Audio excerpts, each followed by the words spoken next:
and my time was running wild, a million dead-end streets, and every time I thought I got it made, it seemed the taste was not so sweet.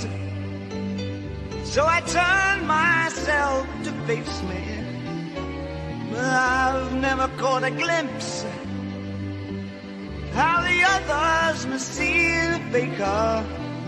I'm much too fast to take that test.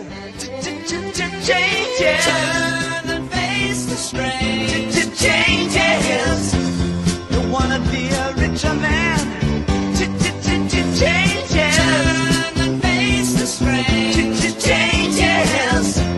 It's gonna have to be a different man. Time may change me, but I can't trace time.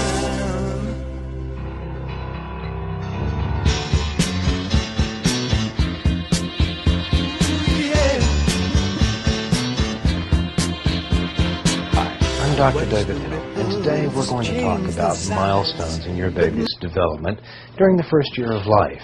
Now, obviously, a ton of stuff happens in that year. The baby's brain grows tremendously, and their skills grow tremendously.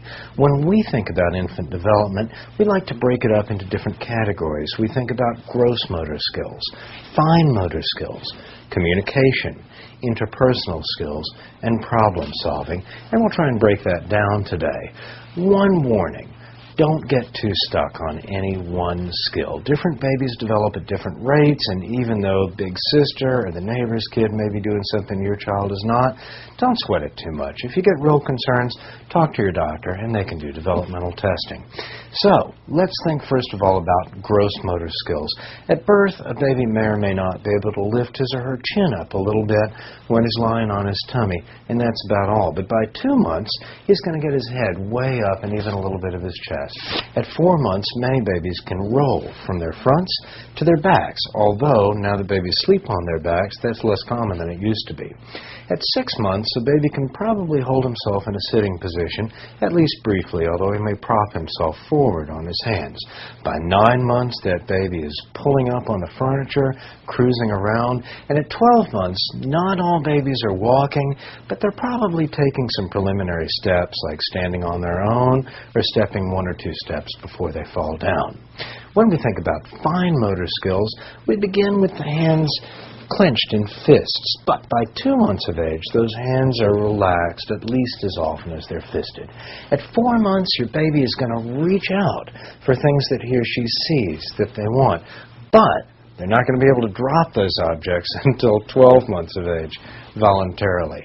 At 6 months, they're picking up small items using a raking grasp with the entire hand. But by 9 months, they're probably using the beginnings of a pincher grasp, and so they can feed themselves. At 12 months again, they can not only pick something up, they can drop it. When we think about communication skills, obviously most of the communication you're going to get from a newborn is crying. However, even by the end of the first month of life, they're starting to make some vocal sounds. They're smiling at you at 2 months of life and laughing at 4 months, as well as turning to your voice because now they know which direction to look. At 6 months, they're making some babbling sounds. And at 9 months, they understand their name. They understand no, which is important for beginning discipline. And they are probably beginning to understand some simple commands. By 12 months, your baby's going to come when called. They've been waving bye-bye for a long time, and they're probably starting to use mama, dada, and one other word.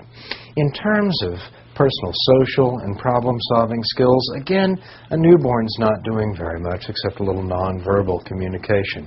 A 2-month-old smiles back at you when you smile at them, and a 4-month-old is going to giggle with you and laugh and play. A 6-month-old working with you is going to be starting to recognize who you are and who strangers are. They may be beginning to show some fear of people that they don't know. By 9 months, that fear is heightened, but they're able to obey some of your commands. And by 12 months, that baby's starting to become independent, still fearful of strangers, but definitely able to follow simple commands and able to interact with you in a very playful way, even imitating your household activities. So, to review, when we think of infant development, we break it down into gross motor, fine motor, communication, and personal, social, and problem-solving skills. And remember, don't get too caught up in any one skill. It's the whole group that counts.